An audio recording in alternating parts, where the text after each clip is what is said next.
اعوذ باللہ من الشیطان الرجیم بسم اللہ الرحمن الرحیم اللہم وفقنا لما تحب وترضى واجعل عاقبۃ امورنا خیرا ولا تکلنا الی انفسنا طرفۃ عین ابدا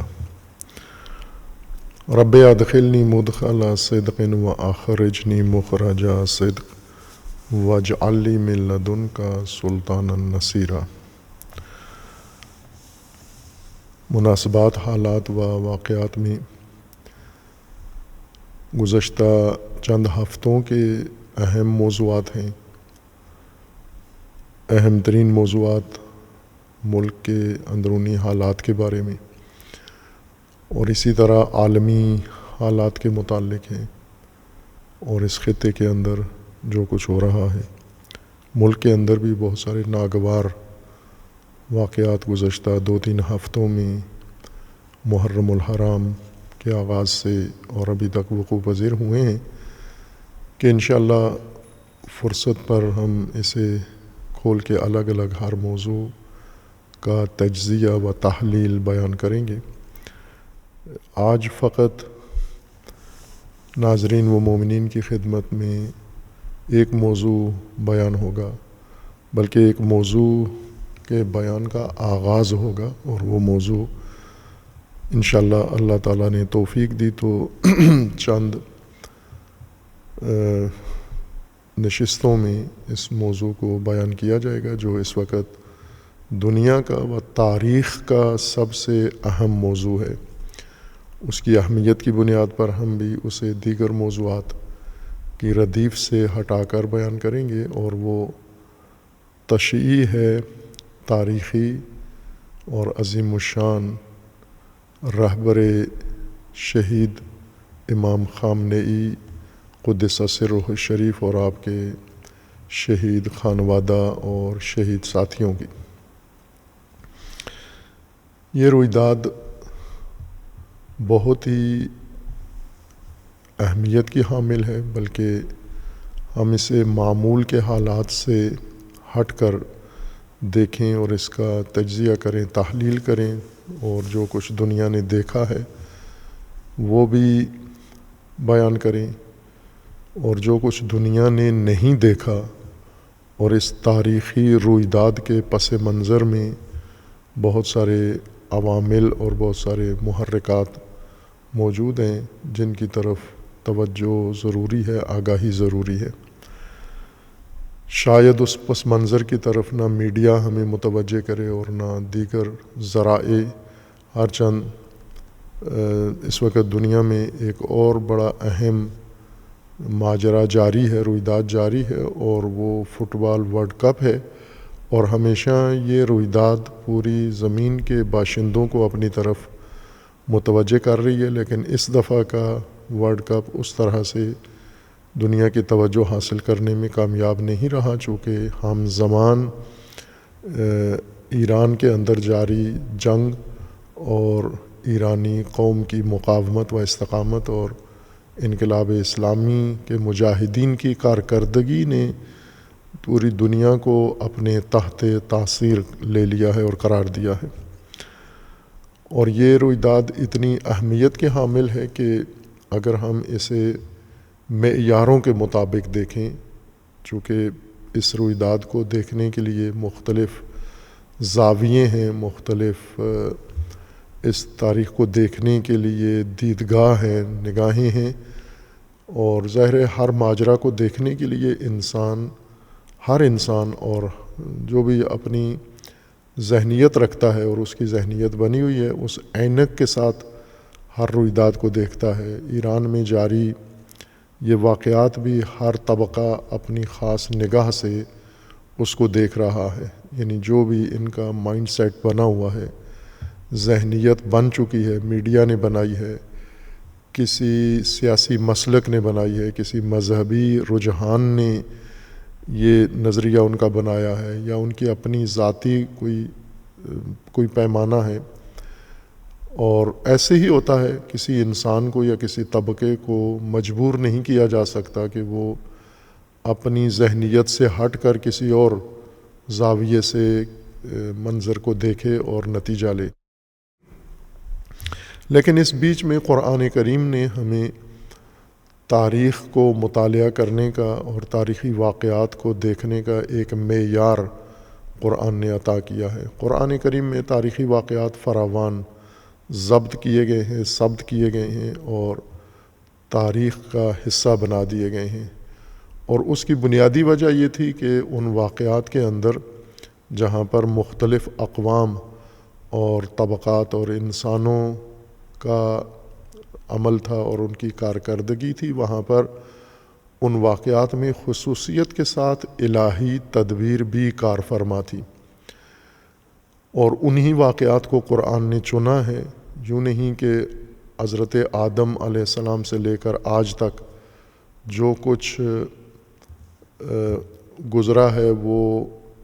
قرآن نے ذکر نہیں کیا اس میں سے کچھ واقعات قرآن نے انتخاب کیے ہیں،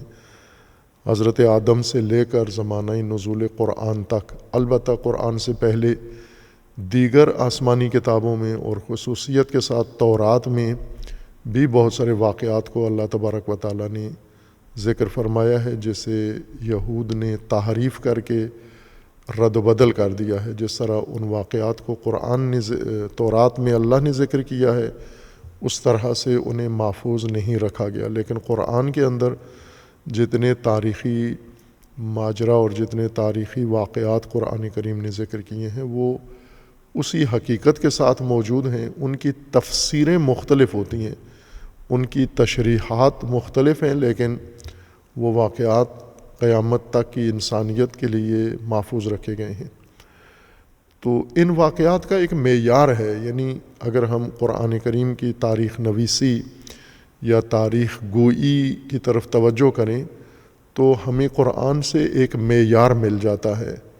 ایسے واقعات کا جو اس قابل ہیں کہ آسمانی کتاب کا حصہ بنے اور آنے والی تمام نسلوں کے لیے ہدایت اور عبرت کا ذریعہ بنے۔ قرآن اس طرح سے ایک معیار ہمیں ذکر فرماتا ہے۔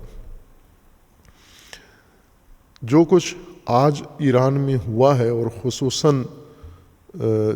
آغاز سے لے کر جنگ کے آغاز سے لے کر، یا میں عرض کروں کہ قرآن انقلاب اسلامی کے آغاز سے لے کر تشییع رہبر تک جو کچھ ہوا ہے، یہ قرآنی تاریخ گوئی یا قرآنی تاریخ نویسی کے معیار کے مطابق ان اہم ترین تاریخی واقعات میں سے ہے جس کو اسی درجے پر ہونا چاہیے۔ جس طرح قرآن کریم نے سابقہ اقوام کے واقعات ذکر کیے ہیں، ان میں دو قسم کے واقعات ہیں۔ وہ اقوام جنہوں نے اللہ کے حکم سے سرتابی کی ہے، سرکشی کی ہے اور عذاب کا شکار ہوئے ہیں، اور وہ واقعات جس میں انبیاء کرام علیہم السلام کی قیادت میں، امامت میں اور انبیاء کی سرپرستی میں اقوام نے قیام کیا ہے، مقابلہ کیا ہے، نمرود کا مقابلہ کیا ہے، فرعون کا مقابلہ کیا ہے، اور دیگر اہم واقعات جیسے حضرت طالوت کا واقعہ ہے، اور جس طرح حضرت داؤد علیہ السلام کا اور دیگر شخصیات کا، قرآنی شخصیات کا ذکر آیا ہے کہ انہوں نے اپنے دور میں کس طرح سے اللہ کی توحید کا پرچم اٹھایا، یا جیسے اصحاب کہف کا ذکر آیا ہے۔ ہر چند ایک ہی دفعہ قرآن میں ایک یا دو دفعہ ذکر ہوا ہے، لیکن حضرت موسیٰ علیہ السلام اور بنی اسرائیل کی داستان مفصل قرآن کریم نے ذکر کی ہے اپنے اہداف اور مقاصد کے لیے۔ اس معیار کے مطابق اگر ہم دیکھیں تو جو آج رونما ہوا ہے واقعہ اس زمانے میں موجودہ نسل کے آنکھوں کے سامنے، یہ بھی اسی درجے کا واقعہ ہے کہ جس کو آئندہ نسلوں کے لیے بیان کیا جائے، محفوظ رکھا جائے۔ جس طرح اللہ تبارک و تعالیٰ نے قرآن کریم میں رسول اکرم صلی اللہ علیہ وآلہ وسلم کے لیے یہ تمام واقعات ذکر کیے اور فرمایا ہے کہ یہ ہم نے ذکر کیے اور آپ نے ان کو لوگوں کے لیے بیان کرنا ہے۔ جیسے سورہ مبارکہ قصص میں اللہ تبارک و تعالیٰ نے انبیاء کرام کا ذکر کیا اور خصوصاً حضرت موسیٰ علیہ السلام کا، جن الفاظ کے ساتھ ذکر کیا ہے وہ یہ ہیں۔ سورہ مبارکہ قصص کا آغاز ہوتا ہے بسم اللہ الرحمن الرحیم طاسین میم تلک آیات الکتاب المبین نتلو علیک من نبأ موسیٰ و فرعون بالحق لقوم یؤمنون، کہ اے رسول ہم آپ پر قصہ داستان بیان کر رہے ہیں، نبا بیان کر رہے ہیں، ماجرا بیان کر رہے ہیں موسیٰ و فرعون کا، اور حق کے ساتھ بیان کر رہے ہیں، درست بیان کر رہے ہیں، صحیح بیان کر رہے ہیں۔ لقوم یؤمنون، مومنین کے لیے، اس قوم کے لیے جو ایمان لائی ہے اور ایمان لائے گی اور ایمان لاتے ہیں، اس قوم کے لیے یہ ماجرا ذکر کرتے ہیں، یعنی مومنین کے لیے، یعنی امت رسول اللہ صلی اللہ علیہ وآلہ وسلم کے لیے۔ بس یہ تلاوت نبأ موسیٰ و فرعون مومنین کے لیے لازم تھی، ضروری تھی، اور اس وجہ سے قرآن نے اس کو تفصیل کے ساتھ پورے قرآن میں ذکر کیا ہے۔ اور شروع یہاں سے ہوتا ہے کہ ان فرعون علا فی الارض وجعل اہلہا شیعا یستضعف طائفۃ منہم یذبح ابناءہم ویستحیی نساءہم انہ کان من المفسدین ونرید ان نمن علی الذین استضعفوا فی الارض ونجعلہم ائمۃ ونجعلہم الوارثین۔ یہ تاریخ کی روح قرآن نے یہاں پر ان آیات کے اندر بیان کر دیا، ان 3 آیات میں۔ آیا قرآن سورہ قصص کی آیا 3 میں ہے کہ ہم آپ پر موسیٰ و فرعون کا ماجرا ذکر کریں گے تفصیل اور حق کے ساتھ، مومنین کے لیے، لقوم یؤمنون، تاکہ آپ یہ واقعہ مومنین کو بتائیں، اور مومنین کے لیے، آنے والی نسلوں کے لیے گزشتہ واقعہ فرعون و موسیٰ کا، اس کے اندر ان کے لیے ہدایت موجود ہے، اور یہ ضروری ہے، اس سے ان کو راستہ ملے گا، اس سے ان کو حقیقت سمجھ میں آئے گی۔ اور وہ یہ ہے داستان کہ فرعون نے زمین پر سرکشی کی اور لوگوں کو تقسیم کیا، لوگوں کو کمزور کر دیا، بچوں کو مارنا شروع کر دیا، عورتوں کو زندہ رکھا، بے حیائی کی، اور یہ سب کچھ فرعون کرتا تھا۔ وہ مفسدین میں سے تھا، فساد زمین پر پھیلا رہا تھا۔ اور ایسے میں جب فرعونوں کے قبضے میں زمین آ جاتی ہے، اہل زمین آ جاتے ہیں، اور وہ زمین و اہل زمین کے ساتھ فساد برپا کرتے ہیں، تو ایسے میں اللہ تماشائی نہیں بن جاتا، اور اللہ نے دوسرے انسانوں کو بھی تماشائی بننے کا جواز نہیں دیا، بلکہ اللہ نے اس کے لیے قانون بنایا ہے، اور وہ یہ ہے وَنُرِيدُ أَن نَّمُنَّ عَلَى الَّذِينَ اسْتُضْعِفُوا فِي الْأَرْضِ۔ فرعونہ نے، فرعونوں نے، مستکبرین نے، جبارین نے جن لوگوں کو زمین میں کمزور کر دیا ہے، مستضعف بنا دیا ہے، ہمارا ارادہ ہے، اللہ کا ارادہ ہے کہ ہم انہیں زمین کے اندر، ہم انہیں زمین کا امام بنائیں، و ہم انہیں زمین کا وارث بنائیں، نجعلہم ائمۃ و نجعلہم الوارثین۔ فرعونوں کے پسے ہوئے، فرعونوں کے ستائے ہوئے اور فرعونوں کے ستم کے نیچے دبے ہوئے لوگوں کو ہم اٹھائیں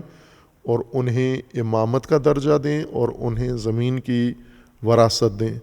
وَنُمَكِّنُ لَهُمْ فِي الْأَرْضِ، اور ہم انہیں زمین میں طاقت و قدرت عطا کریں، تمکن عطا کریں، جو بھی ان کے مقابلے میں ہے اس پر اس کو ہم برتری اور غلبہ دے دیں۔ یہ اللہ تبارک و تعالیٰ کا قانون ہے تاریخ کے گزشتہ ماجرا کے بارے میں، اور وہی قانون تاریخ کے جاری رویداد اور جاری حوادث کے بارے میں بھی ہے، کہ ہم اہل زمین کے لیے یہی قانون رکھتے ہیں کہ فرعون پیدا ہوں گے، وہ فرعون زمین میں فساد پیدا کریں گے، وہ انسانوں کو تقسیم کریں گے، کمزور کریں گے، اور انہیں قتل کریں گے اور بے حیائی اور فساد پھیلائیں گے۔ اور یہاں پر ہمارا ارادہ، اللہ کی تدبیر یہ ہوگی کہ ہم اہل زمین کو، مستضعفین کو، ستائے ہوئے لوگوں کو اٹھائیں، امامت کا درجہ دیں اور وراثت کا، اور تمکن دیں، انہیں قدرت و غلبہ عطا کریں ہم۔ یہ 3 وعدے اللہ تبارک و تعالیٰ نے مستضعفین کے لیے ذکر کیے ہیں۔ اس معیار کو ہم محفوظ رکھیں کہ یہ سنت جاری ہے، اللہ تبارک و تعالیٰ کی سنت ثابت ہے، کسی خاص عہد کے ساتھ مخصوص نہیں ہے۔ یوں نہیں کہ انبیاء کے زمانے میں اللہ کے اصول قوانین کچھ اور تھے انسانوں کی نسبت اور آج بدل گئے ہیں، نہ، وہی قوانین، وہی سنتیں اور وہی سنن و وہی راستے آج بھی اسی طرح ہیں جس طرح انبیاء کرام علیہ السلام کے زمانے میں ہیں۔ اس بنیاد پر ہم آج کے جو کچھ واقعات ہو رہے ہیں اس کو اس ردیف میں جن ردیف میں قرآن نے اہم واقعات کو ذکر کیا ہے اس میں ہم قرار دیں۔ جیسا آج ہم نے خطبہ جمعہ کے اندر بھی اشارہ کیا کہ اگر آج زمانہ نزول وحی ہوتا، آج اگر اللہ تبارک و تعالیٰ کی طرف سے وحی نازل ہوتی تو یقیناً جو کچھ آج ایران کے اندر وقوع پذیر ہوا ہے یہ وحی کا حصہ بن جاتا، آنے والی قوموں کے لیے ہدایت کا منبع بن جاتا اور آنے والے لوگوں کے لیے عبرت کا ایک عظیم منبع بن جانا تھا۔ لیکن چونکہ وحی کا سلسلہ اللہ تبارک و تعالیٰ نے ختم کر دیا ہے اور رسول خاتم صلی اللہ علیہ وآلہ وسلم کے بعد اب نہ نبی ہے و نہ وحی نازل ہونی ہے، لیکن جو قرآن نے وحی نازل شدہ وحی کے اندر میزان و معیار بیان کر دیے ہیں وہ معیار ابھی بھی قائم ہیں، باوجود اس کے کہ نئی وحی نازل نہیں ہوگی اور نئے سرے سے وحی کے نازل ہونے کی ضرورت بھی نہیں رہی، چونکہ جو وحی نازل ہو چکی ہے اس میں تمام انسانیت کے لیے ہدایت کے اصول اور ضوابط و قوانین مکمل طور پر بیان کر دیے گئے ہیں۔ اس لیے ہمیں قرآن کریم سے ہی رہنمائی لینی چاہیے۔ مثلا آج ایران کے اندر وقوع پذیر ہونے والے حوادث، انقلاب سے لے کر امام راحل کے قیام و نہضت سے لے کر امام شہید کی تشییع تک، تشییع جنازہ تک جو کچھ ہوا ہے یہ مختلف نگاہوں سے اور مختلف ذہنیتوں سے دیکھا جا رہا ہے۔ ہر طبقہ اس کو اپنی خاص نگاہ سے دیکھ رہا ہے اور کوئی بھی طبقہ ایسا نہیں ہے، خواہ وہ دشمن ہو، وہ دوست ہو، وہ غیر جانبدار ہو، جس نے اس رویداد کو نہ دیکھا اور اس کے بارے میں اظہار نظر نہ کیا ہو۔ اور ظاہر میڈیا کا زمانہ ہے اور میڈیا کے توسط سے یہ گوناگون تجزیے، آراء اور تبصرے عوام تک پہنچ رہے ہیں۔ عوام کے پاس آگے کوئی معیار نہیں ہوتا یہ تشخیص دینے کے لیے کہ یہ تجزیہ کس بنیاد پر اور کن مبانی کی اساس پر کیا جا رہا ہے۔ مثلا امریکی میڈیا، چونکہ میڈیا زیادہ تر امریکی نظام کے، شیطانی نظام کے کنٹرول میں ہے، تو یہ شیطانی نظام اور اس کے جو پراپوگنڈا مراکز ہیں، میڈیا کے سینٹر ہیں، وہ اس کا تجزیہ روزانہ کی بنیاد پر کرتے ہیں، واقعات کی بنیاد پر، بلکہ گھنٹوں کے لحاظ سے کرتے ہیں، ہاورلی کرتے ہیں کہ اب کیا ہو رہا ہے، اب کیا ہوا ہے، اگلے گھنٹے میں کیا ہونے والا ہے، پچھلے گزرے ہوئے وقت میں کیا ہوا ہے۔ تو ایک تو خود دشمن ہے، دشمن خدا، دشمن انسانیت، دشمن اسلام، دشمن مسلمین، یعنی شیطانی جو نظام ہے اور دنیا کے اوپر غلبہ، یعنی فرعونی نظام، آج کا فرعونی نظام اور فرعونی میڈیا اس ماجرا کو ایک خاص جہت دے رہا ہے، اس کا منظر کشی کرتا ہے اور دنیا کو دکھاتا ہے کہ اس وقت کیا ہو رہا ہے۔ اور یہ میڈیا چونکہ طاقتور ہے اس لیے لوگوں تک آسانی سے اور قوت کے ساتھ پہنچتا ہے۔ لوگ خود تشخیص نہیں دے سکتے لہذا متاثر ہو جاتے ہیں اس میڈیا سے۔ دوسری طرف ہم دیکھیں تو دیگر اس مغربی اور شیطانی میڈیا جو ایک بڑا نیٹ ورک ہے اور ساری دنیا میں ہے اس کا، مثلا پاکستان میں بھی میڈیا کا ایک حصہ اسی شیطانی میڈیا کا حصہ ہے، سوشل میڈیا کا ایک بڑا حصہ شیطانی میڈیا کا حصہ ہے اور عالمی میڈیا اسی کا حصہ ہے۔ مختلف ترکیبات سے، مختلف حربوں سے یہ حالات کو توڑ مروڑ کر پیش کر کے لوگوں کے سامنے پیش کرتے ہیں کہ اس وقت کیا ہو رہا ہے زمین کے اوپر۔ لیکن دوسری طرف ایسے لوگ بھی ہیں جو شیطانی میڈیا کی رپورٹنگ نہیں کرتے یا شیطانی میڈیا کے تجزیوں کو نشر نہیں کرتے، بلکہ خود اپنے نگاہ سے اور اپنی دید سے اس کا تجزیہ و تحلیل کرتے ہیں، اور وہ بھی دنیا کو ایک نقشہ دکھاتے ہیں، اور عوام الناس اس میڈیا کے ذریعے بھی آگاہ ہوتے ہیں۔ ہر چند یہ میڈیا شیطانی میڈیا کی طرح تحریف اور فریب اور جھوٹ پر مبنی نہیں ہوتا، لیکن پھر بھی اس میڈیا کی بھی ایک بنیاد ہوتی ہے، یہ بھی کسی خاص ضابطے کے تحت کام کر رہے ہوتے ہیں، اور دنیا کو آگاہ کرنے میں ایک خاص جہت ہوتی ہے کہ کتنا آگاہ کریں ہم، اتنا آگاہ نہ کریں کہ تمام واقعیت لوگوں کے ذہنوں میں آ جائے یا لوگوں کی نگاہوں میں آ جائے،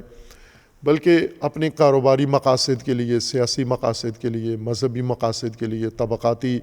مقاصد کے لیے کسی جاری رویداد کو تجزیہ کر کے پیش کرتے ہیں۔ یہ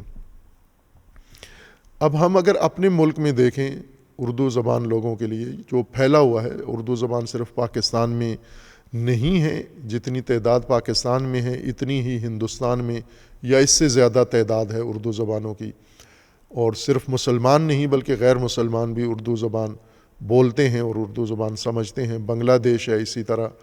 اور پوری دنیا میں اس وقت اردو زبان طبقہ پھیلا ہوا ہے۔ اگر زبان شناسی کے حوالے سے دیکھا جائے تو شاید سب سے زیادہ بولی جانے والی زبان اردو زبان، یا سب سے زیادہ بولی جانے والی زبانوں میں سے ایک زبان اردو زبان ہے۔ اردو دان طبقہ بھی اس کا اصل منبع خبر کا، آگاہی کا انگلش میڈیا ہے، انگلش زبان ہے اور مغربی میڈیا ہے، اور اگر اپنے مغربی میڈیا سے ہٹ کر اپنے مقامی میڈیا کو دیکھیں، جیسے ہندوستانی یا پاکستانی میڈیا ہے، تو وہ بھی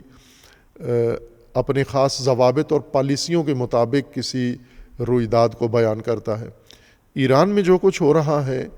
اس کو سمجھنا آج کی انسانیت کے لیے بہت ضروری ہے۔ یعنی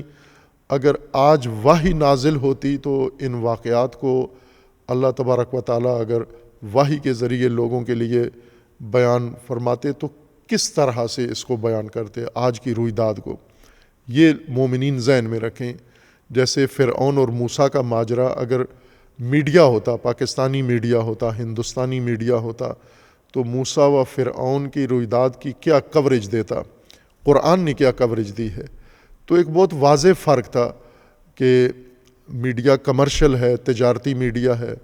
اور موسیٰ علیہ السلام کے پاس پیسے نہیں ہیں، وسائل نہیں ہیں، فرعون کے پاس وسائل ہیں، اس نے یہ میڈیا خرید لینا تھا اور اپنے حق میں اس میڈیا کو استعمال کرنا تھا، جیسا کہ اس زمانے کے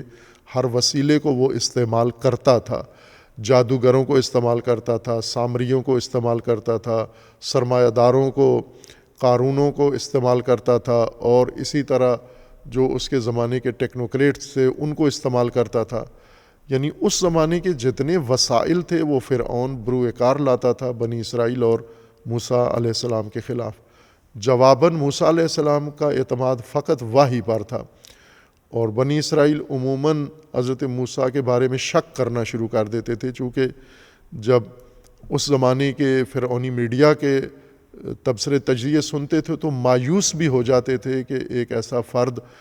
جس کے پاس بظاہر کچھ بھی نہیں ہے، یہ ہمیں فرعون کے مقابلے میں اکسا رہا ہے، کھڑا کر رہا ہے، اور آخرکار ہمارا انجام کیا ہوگا۔ جیسا کہ اسی رویداد میں جو سورہ قصص میں ہے، یہی آگے چل کے بتاتی ہے کہ پھر فرعون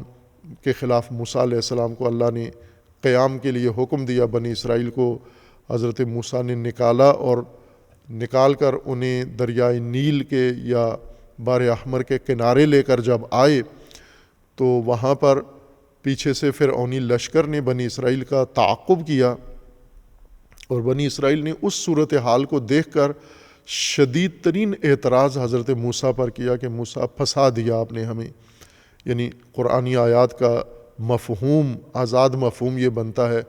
کہ موسیٰ مروا دیا آپ نے، پھنسا دیا ہم نے، بڑی مشکل میں ڈال دیا۔ آگے دریا ہے اور پیچھے فرعون ہے، اور یہ فرعون جلدی ہمیں پا لے گا، جلدی ہمیں ڈھونڈ لے گا اور ہم تک پہنچ جائے گا، اور ہمارے پاس اب نجات کا کوئی راستہ نہیں ہے اور ہمیں ختم کر دے گا، مار دے گا یہ۔ تو حضرت موسیٰ علیہ الصلاۃ والسلام نے 2 ٹوک ایک جواب دیا، مختصر ایک جملے میں جواب دیا، کلا ہرگز ایسا نہیں ہوگا، ان ربی معی، ہمارے ساتھ ہمارا رب ہے، میرا رب میرے ساتھ ہے، اور ایسا نہیں ہوگا۔ اور ایسا ہی ہوا کہ وہاں پر حضرت موسیٰ نے عصا کے ذریعے، لاٹھی کے ذریعے امت کو نجات دے دی، اور لاٹھی میں اللہ تبارک و تعالیٰ نے وہ طاقت رکھ دی۔ یہ ماجرا قرآن نے ذکر کیا ہے۔ آج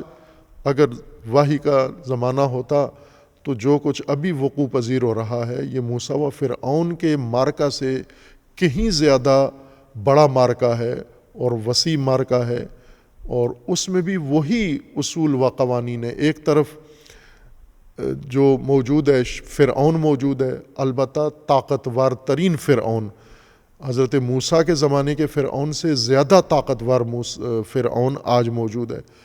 اور اس کے مقابلے میں کوئی نبی نہیں ہے، امام معصوم نہیں ہے، نبی معصوم نہیں ہے، اور اس کے مقابلے میں وہ شخصیت یا قوم نہیں ہے جن پر وحی نازل ہوتی ہو، کتاب نازل ہوتی ہو، بلکہ انہوں نے قرآن سے اس صورتحال میں اپنا فریضہ قرآن سے دریافت کیا ہے کہ فرعون کے مقابلے میں ہم نے ڈٹنا ہے، فرعون کے سامنے تسلیم نہیں ہونا، اور نجات اللہ نے دینی ہے، اور اللہ کی ذات پر ہم نے بھروسہ کرنا ہے۔ جس طرح قرآن کریم نے حضرت موسیٰ علیہ الصلاۃ والسلام اور فرعون کے مقابلے کو ذکر کیا ہے، یعنی آج کی میڈیا اصطلاح کے مطابق جو وحی نے کوریج دی ہے، جس انداز سے یہ ماجرا ذکر کیا ہے، محفوظ رکھا ہے آنے والی نسلوں کے لیے، یہ ضابطہ ہمیں بھی حکم دیتا ہے کہ ہم آج یہی کام کریں، قرآنی اصولوں سے رہنمائی لیں، اور قرآنی اصولوں سے رہنمائی لے کر یہ ماجرا آنے والی نسلوں کے لیے اسی طرح سے بیان کریں جس طرح سے یہ وقوع پذیر ہوا ہے۔ جس طرح موسیٰ و فرعون کے مابین جو کچھ ہوا وہ قرآن نے اسی طرح محفوظ رکھا ہے جس طرح واقع ہوا تھا، اور اس میں نہ کوئی رد و بدل نہیں کیا، خلاف واقعیت کوئی چیز، بالحق قرآن نے بیان کیا ہے۔ نتلو علیک من نبأ موسیٰ و فرعون بالحق، حق کو معیار قرار دے کر، حق کو ضابطہ قرار دے کر، حق کو بنیاد قرار دے کر ہم آپ کو موسیٰ و فرعون کا ماجرا بتا رہے ہیں، رسول اللہ کو بتا رہے ہیں۔ تو یہی ضابطہ آج ہمارے لیے بھی ہے کہ ہم حق کو بنیاد قرار دے کر اور اس رویداد کو، اس ماجرا کو آج کی انسانیت کے لیے اور آنے والی نسلوں کے لیے قرآنی معیاروں کے اوپر بیان کریں۔ قرآنی معیاروں کے مطابق پہلی چیز جو ضابطہ ہے، جیسا خود قرآن کریم نے ذکر فرمایا ہے کہ اللہ تبارک و تعالیٰ نے قرآن میں یہ فرمایا ہے کہ میں نے انسانوں کو پیدا کیا ہے اور انہیں آزادی اختیار دیا ہے۔ اس آزادی اور اختیار سے کچھ لوگوں نے غلط فائدہ اٹھایا ہے، وہ شیطان بن گئے ہیں اور دشمن بن گئے ہیں، لیکن کچھ انسان اللہ کی راہ پر اور اللہ کے دین پر قائم ہیں۔ یہ اب ان دونوں کے درمیان 2 طبقات جو انسانوں میں بنے ہیں مختلف شکلوں میں، ان کے درمیان آپس میں نبرد رہے گی، جاری رہے گی، آخری انسان تک جو روئے زمین پر ہے یہ جنگ ختم نہیں ہوگی۔ جس طرح آدم علیہ السلام کی خلقت سے لے کر آج تک یا زمانہ نزول قرآن کریم تک یہ نبرد تسلسل کے ساتھ جاری رہی، باقی کہ اللہ کی قدرت میں تھا کہ اللہ تبارک و تعالیٰ شیطان کو، فرعون کو، نمرود کو اور دیگر جبارین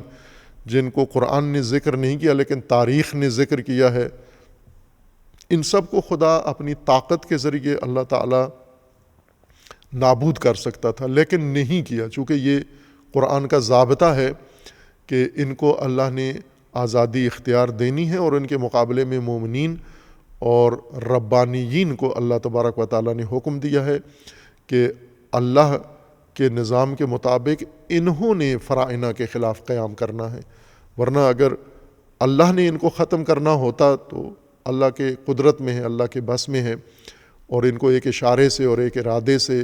نابود کیا جا سکتا تھا، جیسا کہ بعض اقوام کو نابود کیا گیا ہے۔ لیکن وہ سب کچھ انسانوں کی مقاومت و استقامت و مزاحمت کے بعد ہوا ہے، یعنی پہلے انبیاء نے اقوام اور امتیں تیار کی ہیں اور ان امتوں نے مقاومت و مزاحمت کی ہے، اور اس کے بعد اللہ تبارک و تعالیٰ نے ظالم و ستمگر قوم کو نابود کیا ہے، جیسا کہ فرعون کے ماجرا میں ہے۔ دوسرا ضابطہ جو قرآنی ہمارے پاس موجود ہے موجودہ حالات کو تجزیہ کرنے کے لیے، میڈیا کے پاس اپنی پالیسیاں ہیں لیکن ہمارے پاس قرآنی پالیسی ہے، ہم نے قرآنی پالیسی کے مطابق یہ کام کرنا ہے۔ آج لوگ چونکہ ایک یلغار ہے، میڈیا یلغار کے اندر لوگ رہ رہے ہیں، ایک قسم کی بمباری ذہنوں پر ہو رہی ہے، دلوں پر ہو رہی ہے، اور ہزاروں لاکھوں کروڑوں چینلز مختلف شکلوں میں ایک ہی نسل کے اوپر دن رات اور مسلسل اور لمحہ بے لمحہ لحظہ بے لحظہ بمباری کر رہے ہیں۔ اس لیے موجودہ نسل کو حقیقت تک پہنچنا اور پہنچانا دشوار ہو گیا ہے سابقہ اقوام کے بدلے میں، چونکہ سابقہ عوام تک ایک یا دو آوازیں پہنچتی تھی، یا فقط فرعون کی آواز پہنچتی تھی یا فرعون اور موسیٰ کی، لیکن آج کی انسانی نسل کو کروڑوں چینلز کے ذریعے سے ایک یلغار کا سامنا ہے، سوشل میڈیا ہے اور ہر قسم کا میڈیا، اور اس کے ذریعے سے چونکہ ہر فرد ہی ایک چینل ہے۔ آج اربوں کی تعداد میں جیسے 8 ارب سے اوپر انسانی آبادی ہے، تو ظاہر ہے اس میں بچے ہیں، اس میں مختلف لوگ ہیں، لیکن ہم یہ مسلم کہہ سکتے ہیں کہ ان 8 ارب میں سے 5 ارب انسانوں کے پاس میڈیا ہے، جو میڈیا دریافت نہیں کرتے بلکہ میڈیا پر اپنی باتیں پھیلاتے ہیں، اپنے پیجز ہیں، اپنے صفحات ہیں، اور اپنی معلومات اور اپنے تجزیے اور تبصرے بھیج رہے ہیں۔ اور میڈیا کا نظام ایسا ہے کہ ہر چیز ہر آدمی تک پہنچ رہی ہے، مگر یہ کہ بعض ملکوں نے اس میں فلٹر لگا کے کچھ چیزوں کو کنٹرول کیا ہے، لیکن پھر بھی پوری دنیا سے ایسی آوازیں آواز ہر انسان تک پہنچ رہی ہے۔ خوب جب یہ صورتحال ہو جائے کہ ہر آدمی کے پاس میڈیا آ جائے اور ہر آدمی اپنے توہمات، اپنے خیالات، اپنی خرافات، اپنے تعصبات، اپنی جہالت، اپنی جاہلیت، یہ سب کچھ منتقل کرنا شروع کر دے تو دنیا کی حالت کیا ہوگی؟ وہی ہوگی جو آج موجود ہے۔ لیکن اس بیچ میں بھی اللہ تبارک و تعالیٰ نے اس یلغار کے دور میں بھی ضابطہ و قانون اپنا قرآن میں ذکر کیا ہے، اور ہم قرآنی ضابطے کے مطابق حقائق کو دیکھیں، حقائق عالم کو اور حالات کا تجزیہ و تبصرہ کریں۔ اللہ تبارک و تعالیٰ نے قرآن کریم میں یہ فرمایا ہے کہ یہ شیاطین، ان کو چھٹی دی گئی ہے کہ یہ جو کرنا چاہتے ہیں کریں، اور ان کو وسائل دیے ہیں، مہلتیں دی ہیں۔ اللہ نے فرمایا کہ ہم نے ظالمین کو مہلت دی ہے تاکہ وہ جو کچھ کر سکتے ہیں کریں، لیکن یہ جو کچھ کر رہے ہیں ایک وقت ایسا بھی آئے گا کہ پھر ان کی پکڑ شروع ہو جائے گی اور ان کی نابودی کا عمل شروع ہو جائے گا۔ قرآن کی اصطلاح کے مطابق ان کی تدمیر کا وقت آ جائے گا۔ اذا اردنا ان نہلک قریۃ امرنا مترفیہا، ہم اگر کسی آبادی کو نابود کرنا چاہتے ہیں، تباہ کرنا چاہتے ہیں، تو مترفین کو حکم دیتے ہیں کہ وہ اس میں فساد کریں، ففسقوا فیہا، اور وہ اس میں فسق کرتے ہیں، فساد کرتے ہیں، فحق علیہم القول، ان کے اوپر حجت تمام ہو جاتی ہے، اور اس کے بعد اللہ تبارک و تعالیٰ نے فرمایا کہ فدمرناہا تدمیرا، ہم پھر تدمیر کرتے ہیں، یعنی ان کو خاکستر بنا دیتے ہیں، بالکل ان کو ہوا میں خاک بنا کر، خاکستر بنا کر اڑا دیتے ہیں، نام و نشان تک ان کا باقی نہیں چھوڑتے۔ لیکن یہ مہلت کے بعد، فساد کے بعد اور فرصت کے بعد ہوتا ہے، اس فرصت میں وہ اپنی تباہی اور اپنی بغاوت کرتے ہیں۔ اس ضابطے کے مطابق اللہ کا فرمانا ہے کہ ہمیشہ 2 تدبیریں آپ کے سامنے آئیں گی، مکروا و مکر اللہ۔ ایک مکر ہے جو شیاطین کریں گے، اللہ کے دشمن کریں گے، اور ایک مکر اللہ کی طرف سے ہوگا۔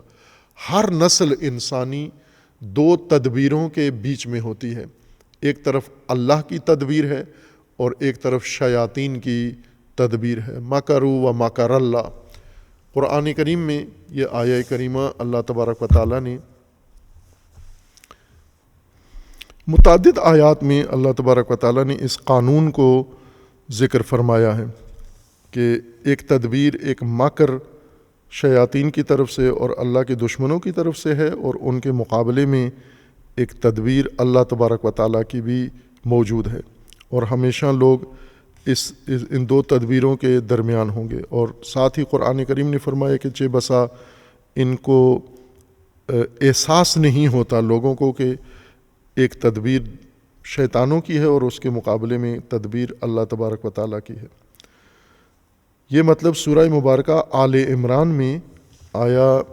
54 کے اندر اللہ تبارک و تعالیٰ نے ذکر فرمایا ہے۔ سورہ آل عمران آیا 54 میں، سورہ مبارکہ آل عمران میں اللہ تبارک و تعالیٰ نے پہلے جو سیاق ذکر کیا ہے وہ بھی اسی سے مربوط ہے، اور پھر اس کے بعد ہے کہ آیا 54 میں ہے وَمَكَرُوا وَمَكَرَ اللَّهُ وَاللَّهُ خَيْرُ الْمَاكِرِينَ۔ انہوں نے مکر کیا اور اس کے مقابلے میں اللہ کا مکر ہے۔ تدبیر، مکر کہتے ہیں غیر محسوس عمل کو، غیر محسوس تدبیر کو، اور غیر محسوس حکمت عملی کو جو محسوس ہو جائے، پتہ چل جائے لوگوں کو، وہ بھی تدبیر ہوتی ہے، اسٹریٹجی ہوتی ہے، لیکن عموماً تدبیریں غیر محسوس ہوتی ہیں، یعنی تدبیریں بنانے والے دوسروں کو معلوم ہونے نہیں دیتے۔ اور آج کی دنیا میں ایسا ہے کہ دشمنوں نے تدبیریں کی ہیں اور غیر محسوس طور پر ان تدبیروں کو پھیلایا ہے، اور اس کے مقابلے میں اللہ تبارک و تعالیٰ کی تدبیر ہے۔ مَكَرُوا وَمَكَرَ اللَّهُ وَاللَّهُ خَيْرُ الْمَاكِرِينَ۔ اور یہ دونوں تدبیریں جب مقابلے میں آتی ہیں تو اللہ کی تدبیر غالب آ جاتی ہے، اللہ کی تدبیر ان کی تدبیر کو ناکام بنا دیتی ہے۔ اسی طرح اللہ تبارک و تعالیٰ نے سورہ مبارکہ رعد میں دوبارہ یہی تدبیر ذکر فرمائی ہے۔ سورہ رعد میں آیا 42 کے اندر کہ جب اللہ کی تدبیر اور ان شیطانوں کی تدبیریں آمنے سامنے آتی ہیں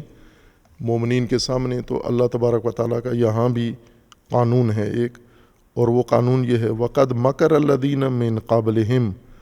فَلِلَّهِ الْمَكْرُ جَمِيعًا۔ انہوں نے مکر کیا، تدبیر بنائی مومنین کے لیے اللہ کے بندوں کے خلاف، اور اس کے مقابلے میں اللہ نے تدبیر بنائی، لیکن تمام تر تدبیر، ساری تدبیر اللہ کے اختیار میں ہے۔ پہلی آیت میں سورہ آل عمران کی آیت میں تھا کہ ان کی بھی تدبیر ہے، اللہ کی بھی تدبیر ہے، اور سورہ رعد میں اللہ تبارک و تعالیٰ کا فرمانا ہے کہ نہ، ان کی تدبیر نہیں ہے اور ساری تدبیر اللہ کی ہے۔ وَقَدْ مَكَرَ الَّذِينَ مِن قَبْلِهِمْ فَلِلَّهِ الْمَكْرُ جَمِيعًا۔ تمام تدبیر غیر محفوظ، غیر محسوس و خفیہ تدبیر، یہ ساری اللہ کے اختیار میں ہے اور ان شیطانوں کے اختیار میں نہیں ہے۔ اسی طرح اللہ تبارک و تعالیٰ نے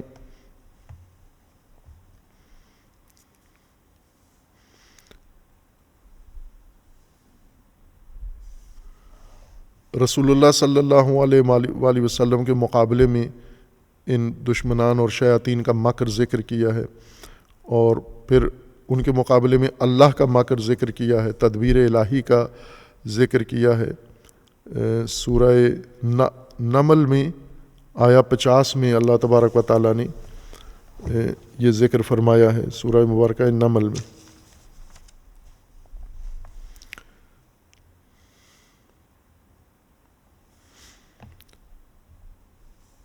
اللہ کے مقابلے میں آئے ہیں، مومنین کے لیے البتہ یہ ساری تدبیر انہوں نے بنائی ہے۔ اور سورہ نمل میں آیا 50 میں اللہ کا فرمانا ہے وَمَكَرُوا مَكْرًا وَمَكَرْنَا مَكْرًا۔ انہوں نے تدبیر کی، ہم نے بھی تدبیر کی، انہوں نے بھی چال چلی، ہم نے بھی چال چلی۔ وَهُمْ لَا يَشْعُرُونَ۔ وہ اپنی تدبیر اور اپنی چال چل کے یہ گمان کر رہے تھے کہ اب مومنین کا خاتمہ ہو جائے گا اور اللہ کے بندوں کا خاتمہ ہو جائے گا، اور اللہ کا فرمان ہے کہ پھر ہم نے بھی تدبیر کی، اور ہم نے ایسی تدبیر کی وَهُمْ لَا يَشْعُرُونَ کہ ان کو شعور تک نہیں ہوا، احساس تک نہیں ہوا کہ ان کے مقابلے میں اللہ تبارک و تعالیٰ نے کیا تدبیر اختیار کی ہے۔ اور اسی طرح سورہ ابراہیم میں آیا 46 میں اللہ تبارک و تعالیٰ نے پھر اس تدبیر کا ذکر فرمایا ہے۔ سورہ مبارکہ ابراہیم میں اسی ضابطے کو اللہ تبارک و تعالیٰ نے دوبارہ تکرار کیا ہے۔ وقد آیا 46 کے اندر ہے، وقد مکروا مکرہم وعند اللہ مکرہم وان کان مکرہم لتزول منہ الجبال۔ انہوں نے تدبیر کی اور ان کی تدبیر اللہ کے پاس ہے، اللہ کو ان کی تدبیر کا علم ہے۔ ہر چند ان کی تدبیر اتنی شدید تھی اور اتنی تباہ کن تھی کہ اس سے پہاڑ سرک سکتے تھے، پہاڑ ہل سکتے تھے اس سے۔ وَقَدْ مَكَرُوا مَكْرَهُمْ وَعِنْدَ اللَّهِ مَكْرُهُمْ وَإِنْ كَانَ مَكْرُهُمْ لِتَزُولَ مِنْهُ الْجِبَالُ۔ اور اگرچہ ان کا مکر اتنا قوی تھا اور اتنا اہم تھا کہ اس سے پہاڑ زائل ہو سکتے تھے، لیکن اللہ تبارک و تعالیٰ نے اپنی تدبیر کے ذریعے سے ان کی تدبیر کو ناکام بنا دیا ہے۔ اور اسی طرح قرآن کریم کی متعدد آیات ہیں کہ جن میں کفار کا مکر ذکر کیا گیا ہے اور مکر کبیر ان کا ذکر کیا گیا ہے، اور مختلف اس مکر کے اور اس تدبیر کے مختلف خصوصیات قرآن کریم نے ذکر فرمائی ہیں۔ اور وہی قانون اللہ کا، چونکہ ختم نبوت سے اللہ کے قوانین دنیا سے ختم نہیں ہوئے۔ ختم نبوت کا مطلب یہ ہے کہ اللہ تبارک و تعالیٰ نے اب نیا نبی رسول اللہ صلی اللہ علیہ وآلہ وسلم، خاتم الانبیاء صلی اللہ علیہ وآلہ وسلم کے بعد نیا نبی مبعوث نہیں ہونا۔ ان کے اوپر اب اللہ کے قوانین نازل نہیں ہونے، وحی نازل نہیں ہونی، لیکن جو قوانین اللہ نے رسول اللہ صلی اللہ علیہ وآلہ وسلم اور آپ سے پہلے دیگر انبیاء پر نازل کر دیے ہیں، وہ قوانین زمین پر جاری ہیں اور حکم فرما ہیں۔ وہ قوانین متوقف نہیں ہوئے، معطل نہیں ہوئے۔ ہر چند عملی طور پر یہ ایک نافہمی مسلمانوں میں پیدا ہوئی ہے، اور بعض لوگوں نے نافہمی اور جہالت کی وجہ سے یہ تأثر دیا ہے کہ رسول اللہ صلی اللہ علیہ وآلہ وسلم کے بعد قوانین اللہ کے زمین سے اٹھ گئے ہیں، یا شیعہ امامیہ کے اندر یہ تأثر دیا گیا کہ غیبت امام زمانہ اجل اللہ تعالی فرج الشریف کے زمانے میں اس غیبت کبریٰ میں قوانین الہی دنیا سے اٹھا لیے گئے ہیں۔ یہ سراسر تحریف ہے، یہ بدگمانی اور بددیانتی ہے یہ بات کرنا کہ رسول اللہ کی رحلت سے اللہ کے قوانین بھی ختم ہو گئے ہیں اور غیبت کبریٰ سے اللہ کے قوانین زمین پر معطل ہو گئے ہیں۔ یہ نافہمی اور جہالت ہے اور کھلی گمراہی ہے۔ جو بھی اس کا اظہار کرے، چھوٹا یا بڑا، اللہ کے قوانین قیامت تک، تمام وہ قوانین اور ضوابط جو قرآن کریم میں اللہ تبارک و تعالیٰ نے بیان کیے ہیں، وہ ہر زمانے کے لیے، آج کے زمانے کے لیے بھی ہیں۔ بس اللہ کا یہ جو فرمانا ہے کہ شیطان مکر کرے گا اور دشمن کریں گے، ظالمین و جبارین مکر کریں گے، اور ان کے مقابلے میں اللہ کا مکر ہے، یعنی شیطانوں کی تدبیر ہے اور اس کے جواب میں اللہ کی تدبیر ہے، تو یہ مختص نہیں ہے یہ ضابطہ انبیاء کے ساتھ اور ائمہ کے ساتھ۔ یہ ضابطہ انسانی، جہانی، عالمی اور الہی ضابطہ ہے تمام ادوار کے لیے،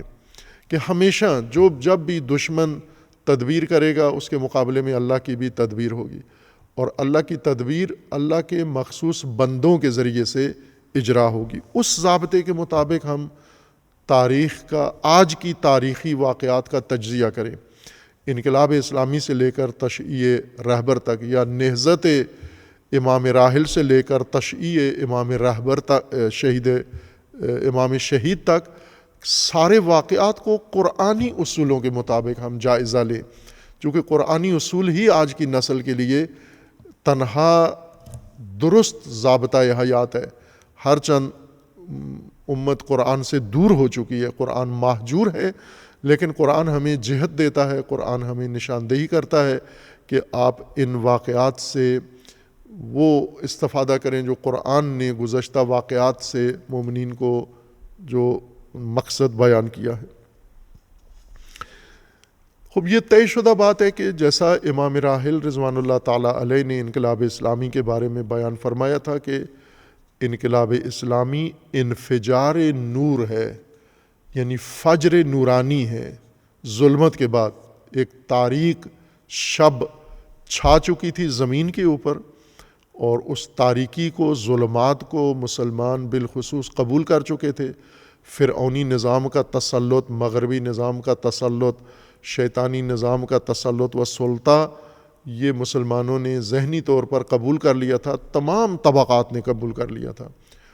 حکمرانوں نے قبول کر لیا تھا، اور علماء نے قبول کر لیا تھا، مذہبی طبقات نے یہ سلطہ و تسلط قبول کر لیا تھا، اور اسی طرح جو تعلیم یافتہ طبقہ ہے، انٹلیکچوئلز ہیں، جو بھی طبقاتی تقسیم میں آتے ہیں سرکردہ لوگ، ان سب نے رسمی طور پر مغربی سلطہ و شیطانی تسلط قبول کر لیا تھا۔ اور عوام چونکہ انہی خواص کے تابع چلتے ہیں، لہٰذا عوام نے بھی ان کی اتباع میں قبول کر لیا تھا۔ جیسے بر صغیر میں انگریز آئے اور ان کے اوپر حکومت کی، اور حکومت کر کے اپنا نظام ان کی رگوں میں اتار کے، ان کے خون میں اتار کے، ان کے ڈی این اے میں اتار کے چلے گئے، اور پھر اس کو خود مسلمانوں نے، سر سید احمد خان اور دوسروں نے جاری رکھا، اور آج ہمارے ملک کے اندر بھی اسی مغربی غلاموں کا ہی نظام ہے یہاں پر، اور انہوں نے ہی ثقافت، دین، مذہب اور ہر چیز کو تلقین کر کے بالکل تابع محض کر دیا ہے اسی شیطانی نظام کے۔ یہ ظلمت طاری تھی، اور اللہ تبارک و تعالیٰ نے اس ظلمت میں یہ اہتمام کیا۔ جس طرح بنی اسرائیل ظلمت کی زندگی گزار رہے تھے، ظلم کے تحت زندگی گزار رہے تھے، اور اللہ نے حضرت موسیٰ کو مبعوث کیا، اسی طرح اللہ کی تدبیر سے اس صدی کے اندر اور گزشتہ صدی کے اندر امام راحل اللہ تبارک و تعالیٰ نے یہ نعمت دی۔ جس طرح علامہ اقبال رحمۃ اللہ علیہ بر صغیر میں بیداری کے ایک روشن چراغ بن کر ابھرے، اور اللہ نے یہ تدبیر کی تھی۔ اقبال اللہ کی نعمت ہے، اسی طرح امام خمینی بھی اللہ کی طرف سے بھیجا گیا ایک شخص ہے، اور البتہ عمومی ضابطے کے تحت، یوں نہیں کہ انہیں اللہ نے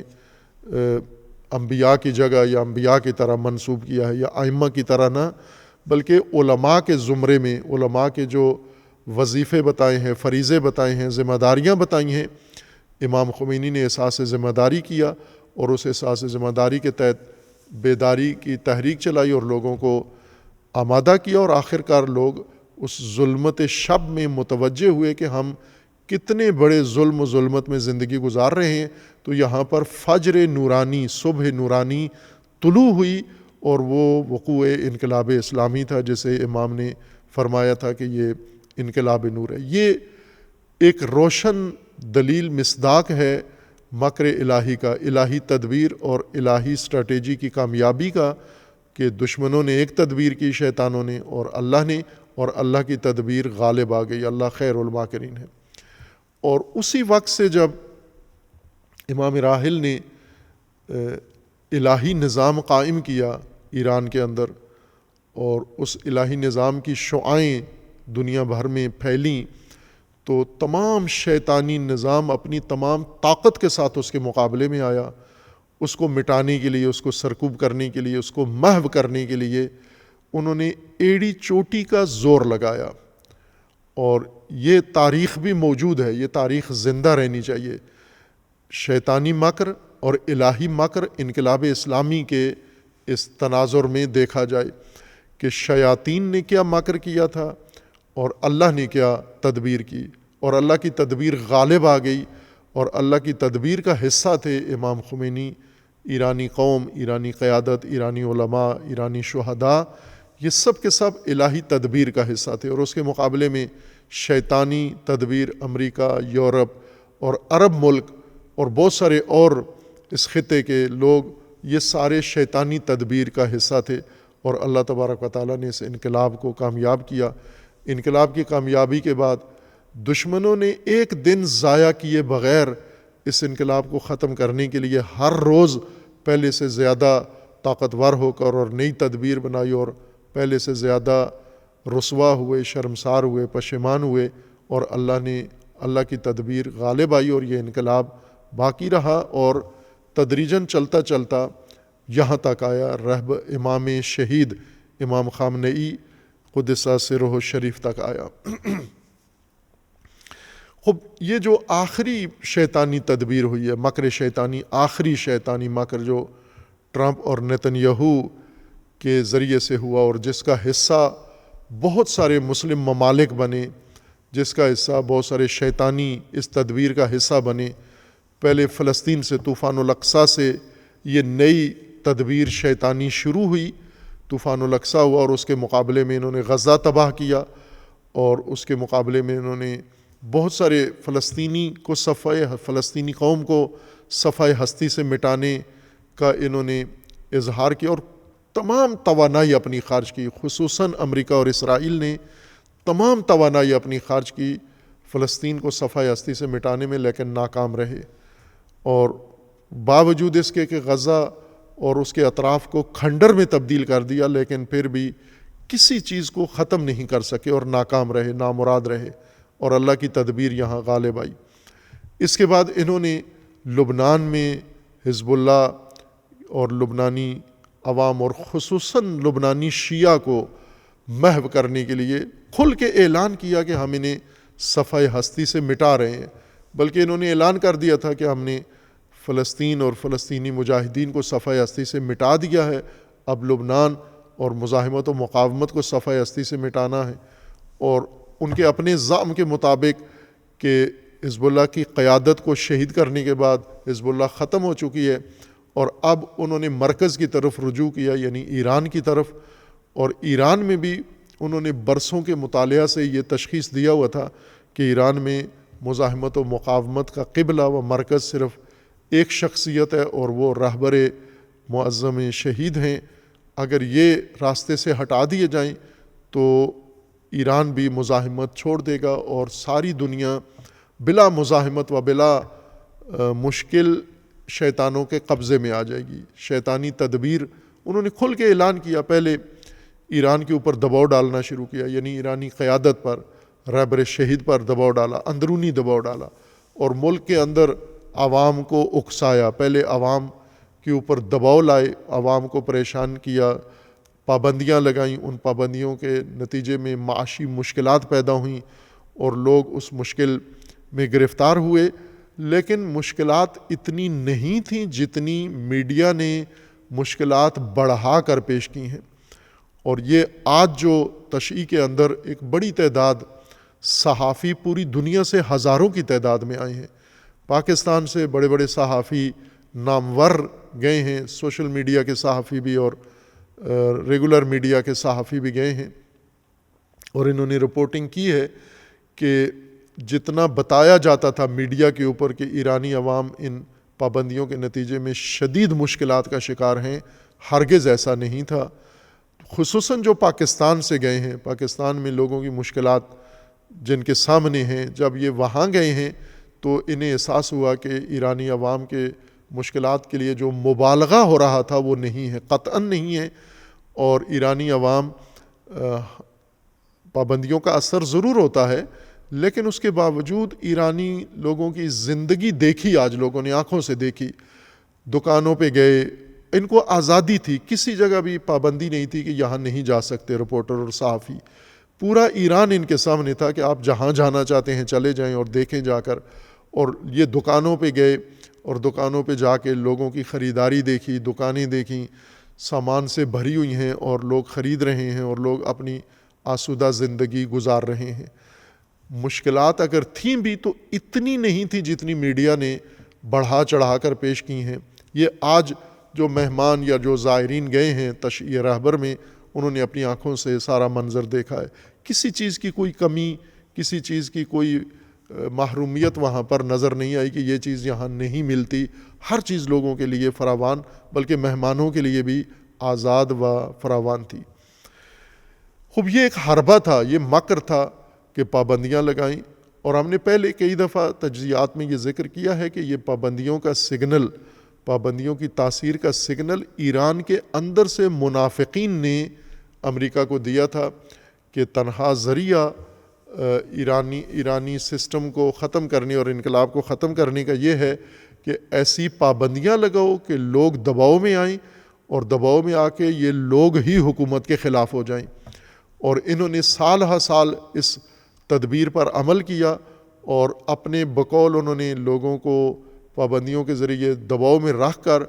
بغاوت تک پہنچا دیا ہے۔ لہٰذا انہوں نے رہبر کی شہادت سے 2 ماہ پہلے بغاوت کروائی، وہاں پر مسلحانہ بغاوت کروائی، اور ٹرمپ نے خود کہا کہ ہم نے اسلحہ بھیجا تھا ایران میں بغاوت کے لیے۔ اسرائیل نے ڈرون بھیجے اور نیٹ ورک بنایا، جاسوس بنائے۔ 3 ملکوں نے مل کر یہ کام کیا، امریکہ، اسرائیل اور انڈیا نے۔ ان 3 ملکوں نے مل کر ایران میں عوامی بغاوت کے لیے میدان ہموار کیا کہ بعد میں یہ جب جاسوسی نیٹ ورک پکڑا گیا تو اس میں انڈین زیادہ نمایاں طور پر کھل کے سامنے آئے۔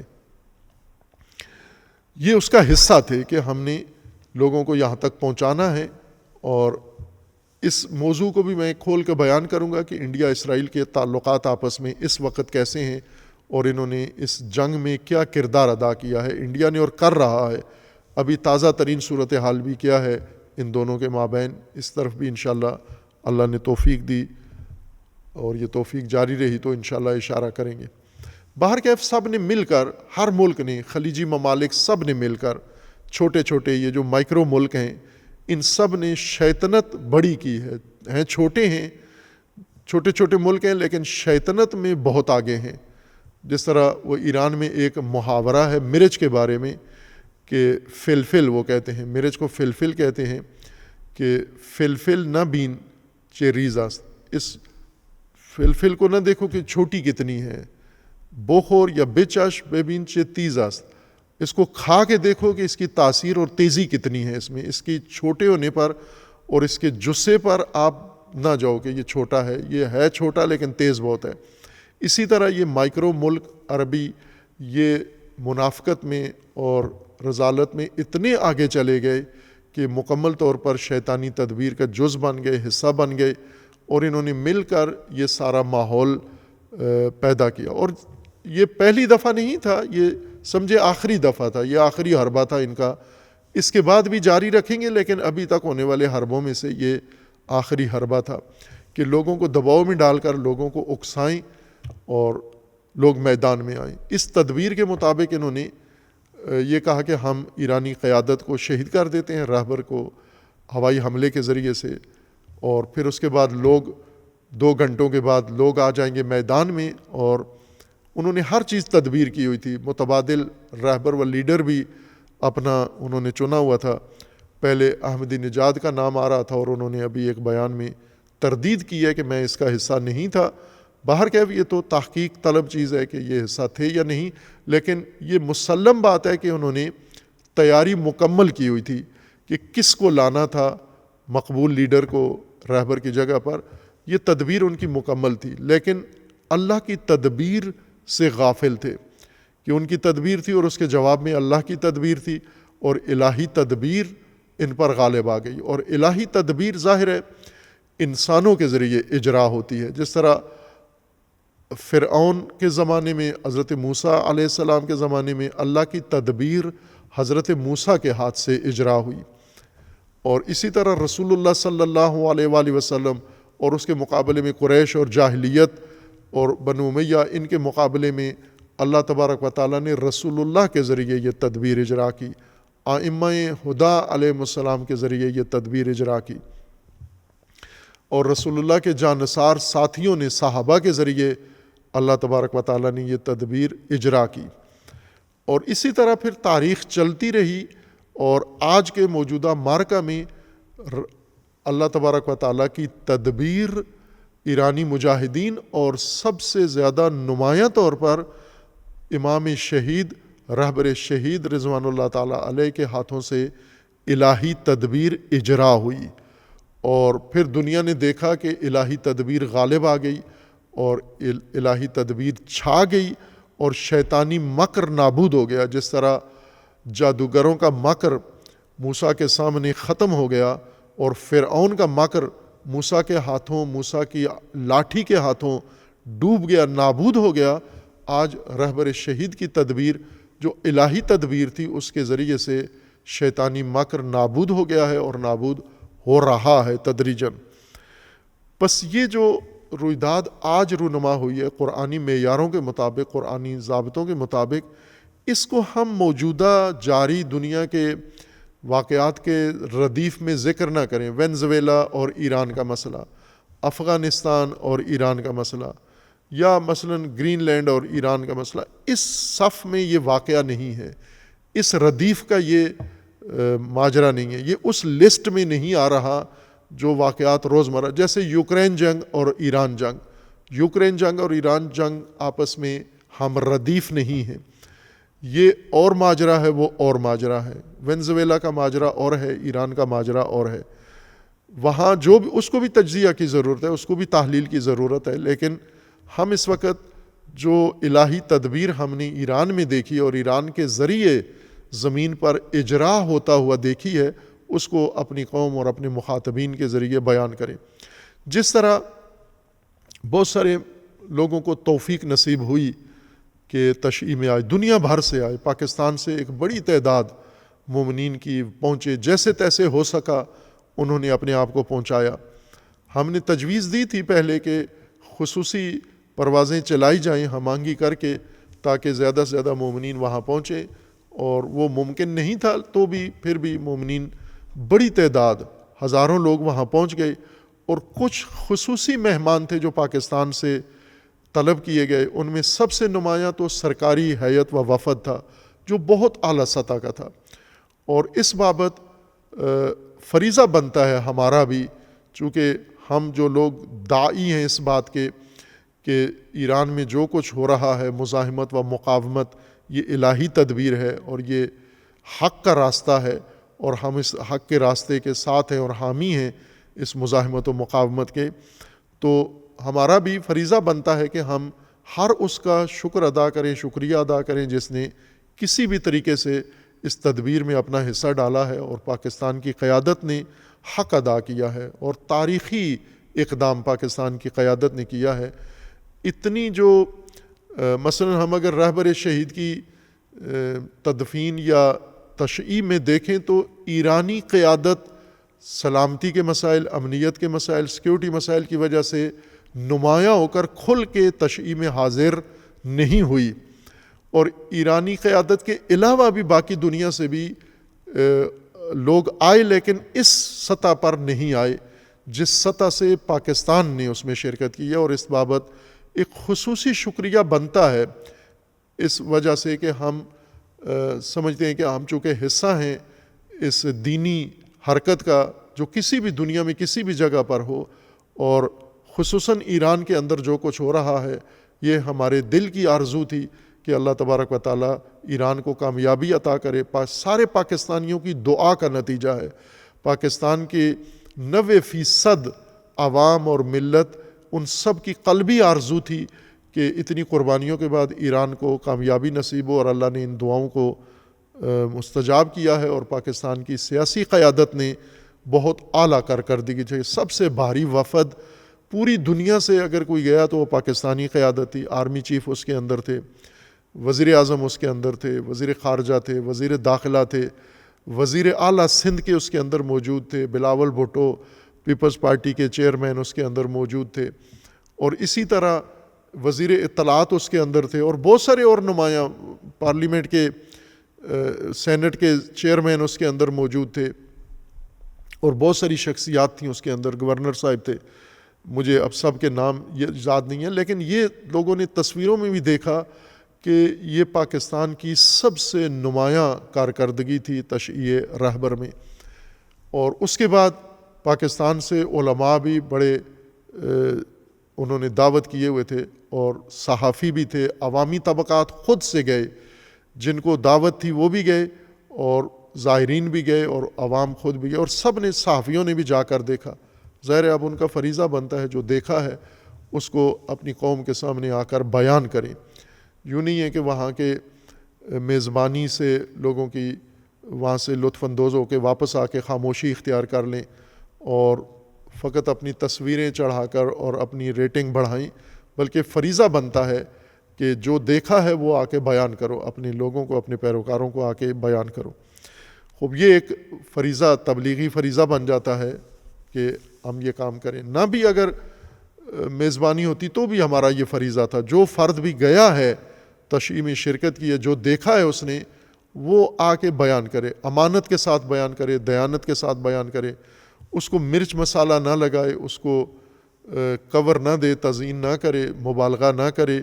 اور خست بھی نہ دکھائے۔ جو اس نے دیکھا ہے وہ آ کر پاکستانی قوم کو بیان کرے۔ یہ پاکستانی قوم کا حق ہے کہ ان کی نمائندگی میں، ان کی نیابت میں جو لوگ گئے ہیں وہ آ کے اس قوم کو آگاہ کریں۔ یہ اسی کا حصہ ہے کہ ہم اپنے حصے کا کام کریں، دوسرے بھی اللہ توفیق دے گا، انشاءاللہ کریں گے۔ لیکن جو کچھ وہاں انجام پایا ہے وہ الہی تدبیر کا غلبہ ہے شیطان کی تدبیر پر، قرآنی اصول کے مطابق۔ اور یہ واقعہ جو تشیع کا ہوا ہے،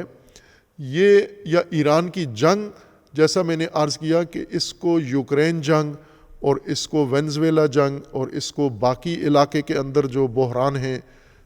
اقتصادی، معیشتی،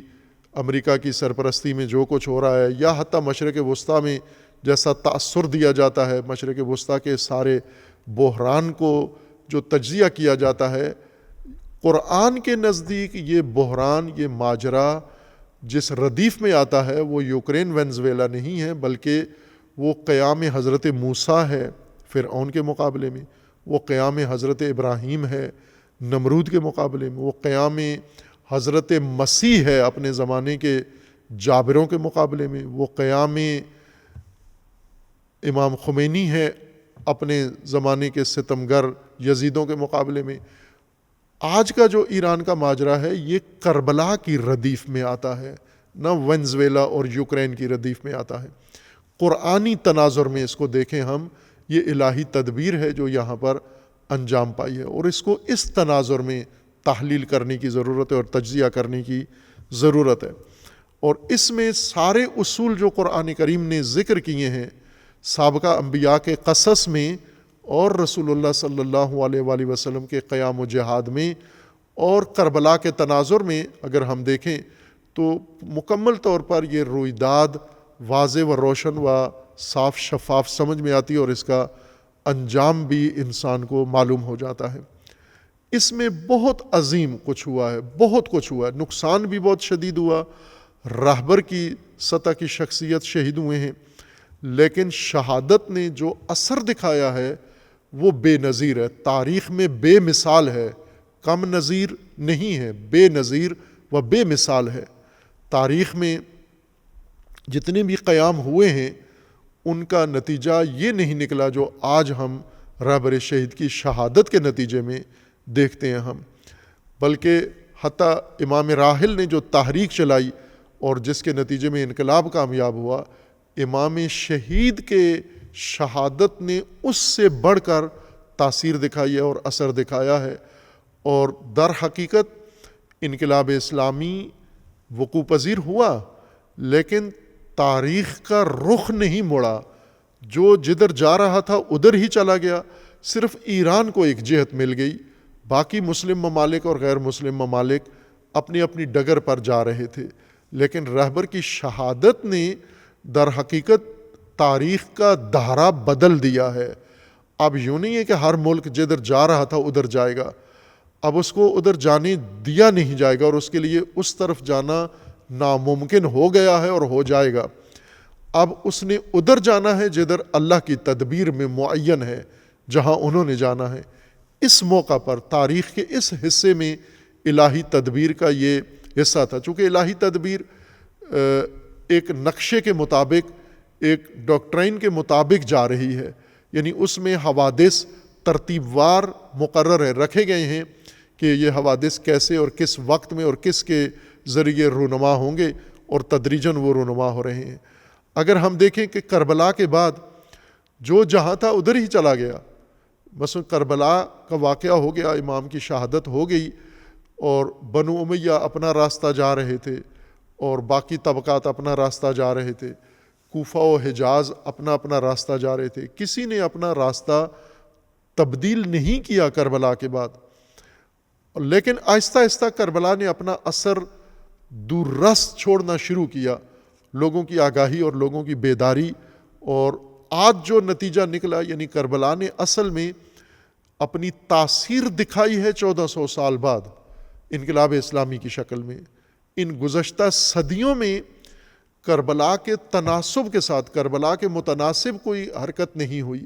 ہر چند لوگوں نے عقیدت کا اظہار کیا، لوگوں نے محبت کا اظہار کیا، لوگوں نے سوگ منایا، سب کچھ ہوا،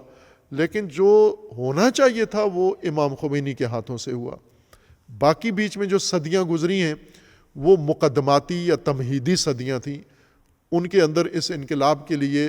جو مراحل تھے مقدماتی وہ گویا انجام پا رہے تھے، اور آخرکار امام کے ذریعے کربلا کا اصل ہدف، نتیجہ جو فوراً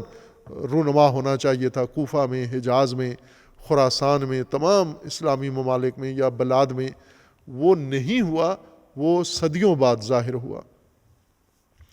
اور آج جو رہبر شہید کی شہادت سے جو نتیجہ نکلا، اس کو صدیاں نہیں لگیں، رہبر شہید کی شہادت کے چند ماہ بعد، اور وہ بھی جنگ کے اندر اور شدید خطرات کے اندر، یہ نتیجہ نکلا جس نے پورے عالم کو ہلا دیا۔ نقشہ، شیطانی مکر، شیطانی تدبیر، شیطانی نقشہ خاک میں ملا دیا رہبر شہید نے، اور الہی تدبیر کے لیے میدان ہموار کر دیا۔ ظاہر ہے یہ الہی تدبیر کا حصہ تھا، اور وہی کام ہوا۔ اور چند ماہ کے بعد